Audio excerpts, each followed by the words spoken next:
war and terror in one crucial area, targeting terror cash. How do terrorists get funded, and could proper financial monitoring have stopped the 9/11 attacks cold? The man in charge of chasing the terror money brings us fresh details in a new book.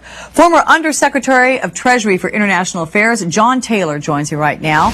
Good morning to you, John. It's good to see you. Good morning. Good to see you. All right, let's talk about it as far as funding is concerned. How much terrorist funding did the U.S. stop after the 9/11 attacks? In the first few months after 9/11, there was a tremendous effort, about $137 million right at that time, plus a lot of accounts that could have been used were stopped and frozen in those days, yes. What, before 9/11, though? What about that? Before 9/11, there wasn't much activity in this area. It really is one of those things that the world changed on 9/11, and suddenly people were cooperating with the United States, a tremendous diplomatic effort. The whole world got together, and 172 countries got together and cooperated with the United States to freeze these assets. Just amazing. Do you think? But beforehand, not much. But do you think had there been more activity leading up to 9/11, the attacks could have been stopped in their tracks?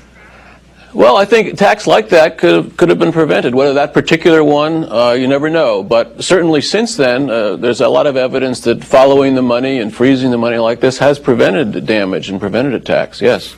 How has terrorist funding itself changed since the 9/11 attacks? Did they become more sophisticated in going about getting the money?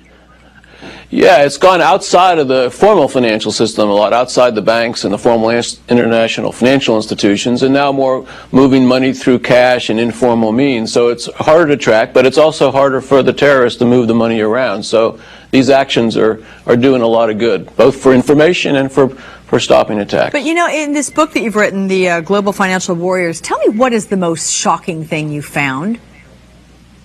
Well, the most shocking thing is that there's charities around the world who have been supporting the terrorists, mainly inadvertently to the people contributing, and a number of those charities have been shut down, and the ones that are doing good works are continuing to function. That's probably one of the most amazing things that we discovered right away. But you say these are charities that are, inadvertently funding the monies to those that are donating. I mean, are these big name charities that people in the United States might be donating money to, and who knew their money was going to terrorists?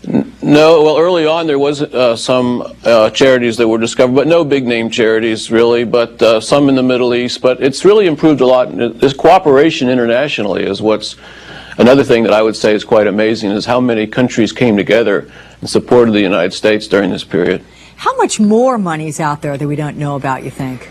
Oh, lots of money. In fact, now the effort is more to try to follow the money and get information about Al-Qaeda and the other networks, but more effort needs to be put in place, and I think the new Congress could do a good job in supporting this effort to stop more of the money, and also to go after some of the banks that are supporting Iran and North Korea's activity. That can help a lot too. So, John, you talk about there being a lot more money out there. Given what you know, how afraid are you of another attack on the U.S.?